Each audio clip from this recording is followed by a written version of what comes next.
tuned into the greatest. The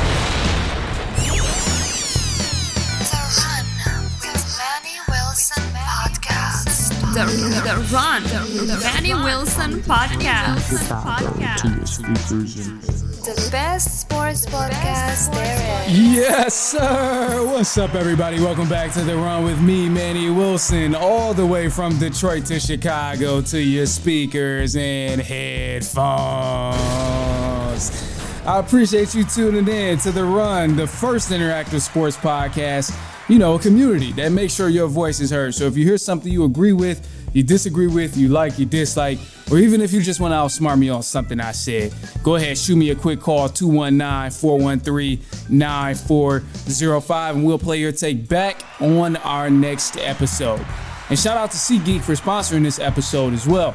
So get $20 off your first ticket purchase when you use the promo code The Run Podcast. And this code can only be applied for first-time users on the mobile app or the website. So I don't know about you, but baseball season is rolling strong right now. So I'm gonna go ahead and create me an account. Shoot to one of these Cubs or White Sox games. Definitely not White Sox though, because White Sox they even worse than the Cubs right now. But anyway, look, man, I got a special guest in the building with me today, man. Travis Hicks, Fox 47 sports and news reporter, is here with me today. He's also a mentee of Fox Sports, Rob Parker. He is here to join me today. What's going on with you, Travis? How you doing, bro?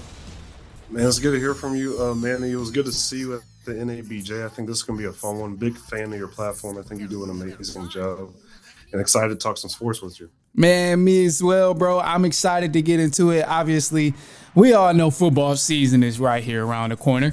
We got some preseason matchups that's been happening. People were starving for football because they hype about preseason games. But above all of that, I got some teams I cannot wait to watch. There's a couple of them out here I'm just very much anticipating. So to me, my team is the Chiefs. I can't wait to watch the Chiefs. They're not my team is like, oh, I'm a fan, all of that stuff, whatever. But I'm just very interested in the Chiefs this upcoming season because clearly they got some weapons. They got some new receivers over there, Xavier Worthy, Rashee Weiss, Marquise Brown. Like, they got some guys who can catch the football and really turn these plays up big from 6 yards up until 30. And we've seen Pat Mahomes win a ring with garbage on his team as receiving options. So I'm just kind of curious if it'll go back to like an air raid type of offense, if they're going to really be putting it in the air, letting it fly, or is they going to stick with Isaiah Pacheco, run the ball? So I'm super curious about what the Chiefs are going to do this season. Obviously, we know the whole three-peat thing is a big conversation as well, but, I'm curious about that personnel. But I want to know, even if it is the Chiefs, what's that team that you just you can't wait to see what they do this upcoming season? I gotta say my hometown Detroit Lions. The Detroit Lions. Yes, last year we were so close in the NFC title game. Sadly blew that 24-7 lead against the 49ers, but I believe the Lions got the toolbox to get back there. And this might be a big take, but I think Sam Laporta already might be the best current tight end this upcoming season, especially getting praise from one of the GOAT tight ends, arguably the GOAT tight end, and Travis Kelce, saying how much he liked Sam Laporta's game. And from what I heard in training camp, they're saying J-Mo could have a big breakout year again too. So I'm saying the Lions are going to be about 12-5, 13-4 type tier team. We do have a tough division. I know you make that face, but saying that, I believe we're going to win the NFC North again, but it's going to be tough. Jordan Love obviously played amazing those last 8 games. That's why he got that big contract. Me and you spoke about Caleb Williams. I think he's going to be fantastic. And a lot of people sleep. J.J. McCarthy, reigning national champion from Michigan. You give him Justin Jefferson and the weapons like Addison around him. Minnesota, don't sleep on them. They could potentially make a run. So we'll be tough, but Lions are the team I'm extremely excited about. Okay, so I got to tell you, I'm one of the people, I am snoring on J.J. McCarthy right now. I am snoring, bro. I'm catching Z's all over J.J. McCarthy because I just don't think that he's hot stuff like the media made him.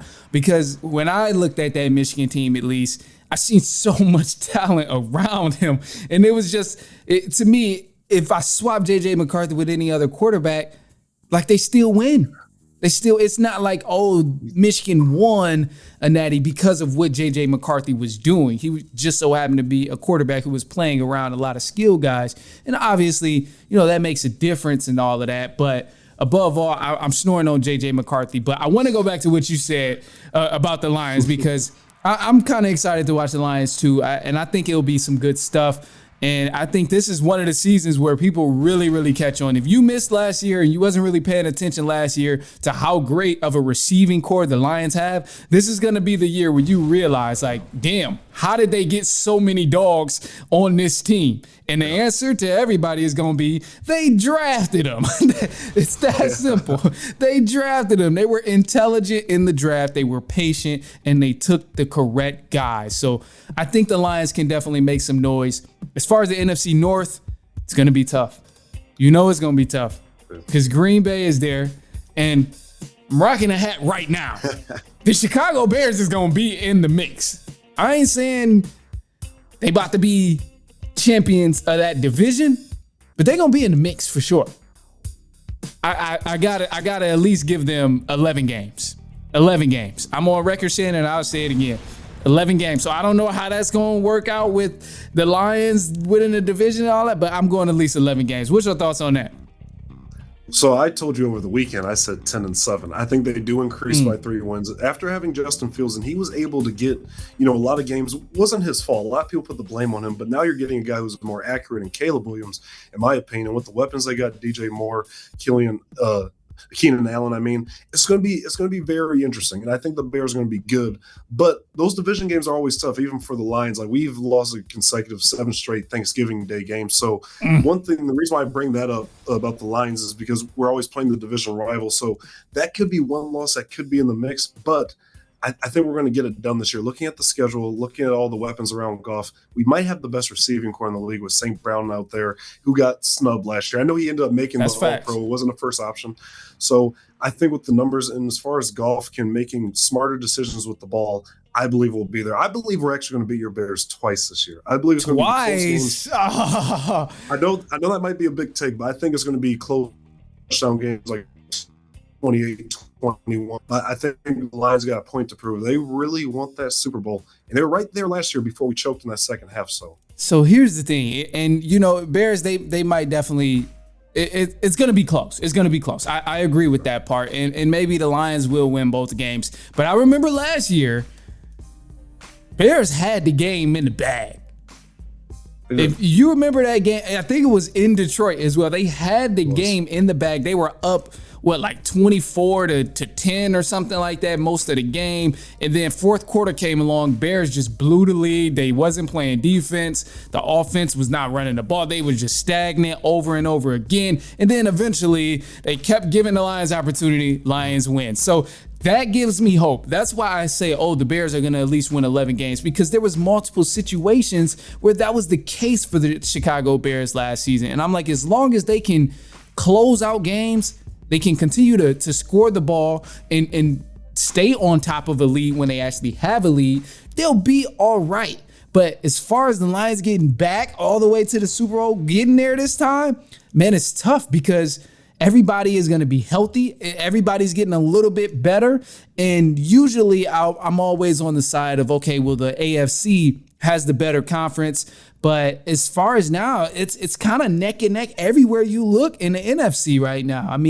In our division, obviously, you got some competition with the Packers. The Bears are somewhat on the come up. I wouldn't put them as a playoff threat as of right now. But the 49ers still sitting with the same team that they had. And they on the same mission as well, because they've been there multiple years and they've never been able to get it done. So, I think it'll be good for the Bears, or I think it'll be good for the Lions. I'm hoping to see them have some success, and I would love to personally see them go all the way to the Super Bowl this time and actually make something happen. But let's switch gears a little bit. So let's move over to the AFC, because I mentioned the Chiefs over there, and I'm a firm believer. Pat Mahomes is going to three-peat. I'm just a firm believer in Pat Mahomes three-peating. I think it's going to happen. We've seen him win with the best of the best type of team. We've seen him win with a team that's just unbelievably bad. So now that he has like a group where it's like, okay, he working with something now. I think he's going to get back there. It's clear that nobody in the AFC can stop him. Lamar Jackson and them, they blew their opportunity last year. You had who else was they played? They played in the Super Bowl against some good competition against the 49ers twice, beat both of them. So, to me, And they beat the Eagles as well when they went there. So, I mean, it's like almost if the Lions go and they match up against the Chiefs, it's still going to be tough because the Chiefs got so much experience in the Super Bowl. So what's your thoughts on them three-peating? Let's hear it. So I'm actually a Mahomes fan. I think they have a legitimate chance to do it. But I will say this, I'm picking the Lions to win the Super Bowl, but I believe the Chiefs have a great chance. The reason why I'm saying that is because last year you made a good point. The receiving core was terrible that Mahomes had. They led the league in drops. I'm talking about Kadarius Toney messed up even one of the greatest plays of all time. If you remember when Travis Kelce threw it back, then he went all the way, but he was offside. So a lot of things what Mahomes did last year, I think that's going to be one of the most impressive rings he'll ever have, just based off that. But now giving him Xavier Worthy, the fastest wideout in the draft, Rashee Rice is going to be back after a 6-game suspension, and you got Hollywood Brown. No one's talking about Hollywood Brown. We saw what he did with Lamar. So I believe the Chiefs can be a lock to go at the AFC, but I believe that bad man, Joe Burrow, who has beat Mahomes in the playoffs, is coming back. I know Mahomes got him last time in the 2023 AFC title game where they beat them by 3. But I do think that could be his one obstacle because Joe Burrow, he kind of gives me that Tom Brady vibe. Like, I like the way he carries himself. But I think it's going to be Chiefs versus Lions. But if the Chiefs were to not make the Super Bowl, I think the Bengals could be that one step in their way. And you know what? I wouldn't be mad at a Bengals-Lions Super Bowl either. I think that would be dope because I'm a fan of Joe Burrow and what he's been doing. The only thing about Joe Burrow is, bro, I just need you to stay healthy. Damn, Joe Burrow. If he could stay healthy, he probably would have already got one by now. Probably would have got one. But anyway, look, man, I ain't going to hold you up too much. I told you only a few minutes, so I'm going to keep you here. I'm going to go ahead and let you go. Go ahead, let the people know where they can find you on socials. And if they want to check out your work with Fox 47, go ahead, let them know where they can check you out.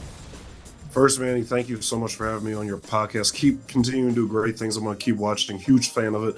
And the people, you can follow me on Travis Hicks _reporter on Instagram and Travis _reporter on Twitter and just Travis Hicks on Facebook and LinkedIn.